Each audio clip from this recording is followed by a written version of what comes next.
Setelah beberapa minggu, perempuan cantik itu tinggal serumah bersamanya.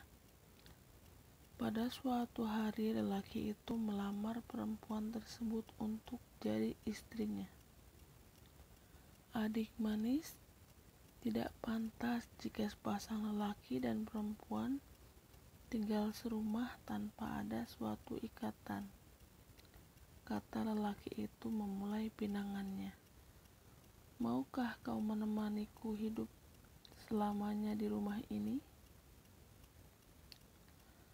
Apa maksud abang? Aku melamarmu. Aku ingin kau bersedia menjadi istriku, tanya lelaki itu dengan penuh harap. Perempuan itu menunduk. Sepasang matanya mengeluarkan tetes air. Bukan tangis kesedihan, melainkan tangis bahagia. Aku senang mendengar ucapan abang. Tapi apakah abang bersedia pula berjanji? Berjanji bagaimana? Berjanji tidak akan menyebut asal-usulku lagi. Karena apapun yang terjadi, kita adalah sepasang suami istri. Jadi tidak boleh kita menghina satu dan lainnya. Oh, kalau cuma itu aku tidak keberatan. Abang mau bersumpah?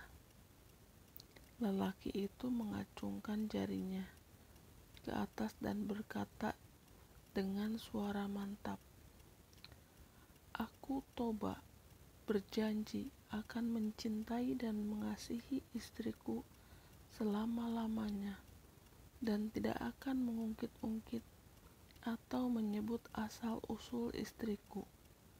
Terima kasih abang, kata perempuan itu sambil memeluk calon suaminya.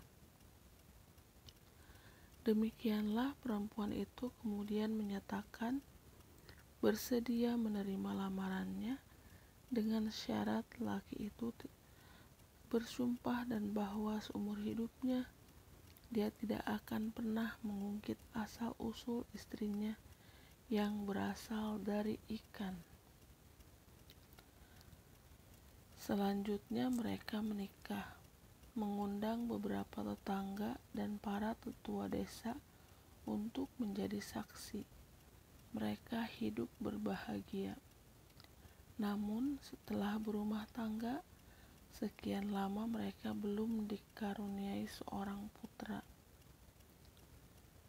Pak Toba dan istrinya mulai gelisah. Mereka kemudian datang ke sesepuh dan tetua desa dan minta petunjuk. Tetua desa menyarankan agar mereka berdua berhenti makan daging ikan. Mereka hanya makan nasi dan sayur mayur selama beberapa bulan. Tidak beberapa lama kemudian, sang istri menunjukkan tanda-tanda adanya kehamilan. Puji syukur kepada Tuhan, kita bakal dikaruniai seorang anak, kata Pak Toba. Benar saja, 9 bulan kemudian, mereka dikaruniai seorang anak laki-laki yang tampan. Bang, berilah nama anak kita ini, kata sang istri. Istriku, sebaiknya kau saja yang memberi nama. Abang saja. Nanti kalau dia sudah besar, adik perempuan aku yang beri nama. Sekarang kau yang beri nama lebih dulu, kata Pak Toba. Baiklah, bang, anak ini aku akan beri nama Samosir. Setujukah bang? Samosir, ulang Pak Toba sambil merenung. Benar bang, kita beri nama anak itu Samosir. Nama yang bagus, kedengarannya cukup indah. Begitulah mereka beri anak itu nama Samosir. karena sang ibu sudah menunggu sekian lama dan baru kali ini mendapatkannya, maka ia sangat menyayangi anak itu. Pak Toba juga sangat menyayangi anak itu. Ia tampak bahagia melihat istrinya menimang-nimang si anak di halaman rumah. Demikian sayangnya sang ibu pada anaknya, tanpa terasa rasa sayangnya berubah menjadi memanjakan si anak. Hal ini yang mengakibatkan anak itu bertabiat kurang baik dan pemalas.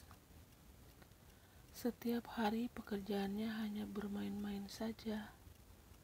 Setelah cukup besar, anak itu diajari ibunya mengantar nasi setiap hari untuk ayahnya yang bekerja di ladang. Namun sering dia menolak mengerjakan tugas itu, sehingga terpaksalah ibunya yang mengantarkan nasi ke ladang. Suatu hari, anak itu disuruh ibunya mengantarkan nasi ke ladang untuk ayahnya. "Samosir, kemarilah nak, kau antarkan nasi ini kepada ayahmu yang telah bekerja keras di ladang," kata ibunya. "Ah, saya kan masih kecil. Kenapa tidak ibu saja yang mengantarkan nasi itu?" "Samosir, kau harus belajar menyayangi dan menghormati orang tuamu," sahut ibunya dengan nada tidak senang atas bantahan anaknya. "Apa maksud ibu? Ayah telah bekerja keras sejak tadi pagi. Dia bekerja untuk kita, untuk makan kita sehari-hari. Sudah selayaknya kau membantu. Toh, kau tidak ikut mencangkul, cuma mengantar nasi dan lauknya." "Ah, ibu, Samosir, baiklah bu." Mulanya dia menolak, akan tetapi karena terus dipaksa oleh ibunya, dengan kesal, pergilah dia mengantar nasi itu. Esok paginya ia juga diminta mengantarkan nasi dan lauk kepada ayahnya yang tengah berada di ladang. Seperti yang kemarin juga, ia merasa berat melaksanakan tugas dari ibunya itu.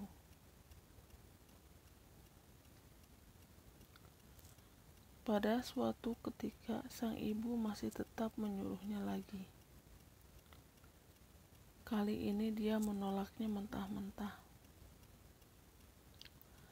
"Tidak ibu, mengapa saya yang masih kecil diharuskan ikut-ikutan bekerja seperti orang dewasa?" kata Samosir. "Saya lebih suka bermain saja di rumah." "Samosir, justru kau masih kecil, harus belajar bekerja keras. Nanti kalau sudah besar akan terbiasa," tukas ibunya. "Tidak, ibu hanya memanfaatkan aku, karena ibu sendiri malas mengantarkan makanan itu kepada ayah." "Jangan salah sangka nak, kalau kau keberatan juga tidak mengapa, aku akan mengantarkannya sendiri," kata ibunya dengan nada tidak senang. Ada nada ancaman di balik suara ibunya kali ini. "Baiklah bu, sini aku antar nasinya." "Nah gitu dong, anak pintar." Samosir membawa makanan untuk ayahnya dengan hati dongkol. Sepanjang perjalanan, ia selalu mengomel. Tiba-tiba terbesit dalam pikirannya untuk membuat sesuatu agar besoknya dia tidak disuruh lagi mengantarkan makanan untuk ayahnya. Di tengah perjalanan di bawah pohon besar yang rindang, dia buka bungkusan untuk ayahnya. "Nah, ini dia," seru girang setelah melihat isi bungkusan untuk ayahnya. Nasi dan lauk pauk untuk ayahnya dimakan. Mula-mula hanya sedikit, namun karena terasa lezat, ia keterusan hingga sebagian besar. Nasi dan lauk-lauknya dia makan.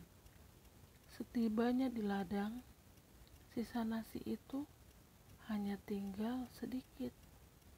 Lauknya bahkan sudah habis, dan dia berikan kepada ayahnya. "Ayah, ini kiriman untuk ayah." Gentar juga Samosir menyerahkan sisa nasi yang baru dimakannya. "Terima kasih Samosir, sini.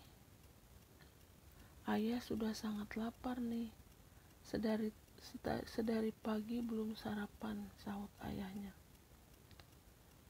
yang sambil menerima bungkusan. "Samosir!"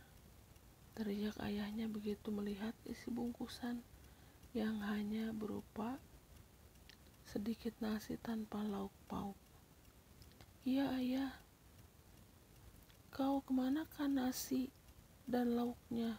bentak ayahnya dengan wajah merah padam. "Maaf ayah, tadi perut Samosir terasa lapar, jadi aku makan nasi dan lauknya itu." "Kau!" Ayahnya hampir tak bisa menahan diri. Bukan main marahnya lelaki itu. Samosir mundur beberapa langkah saat melihat wajah ayahnya merah padam. "Tidak mengapa nak, kali ini kau kumaafkan."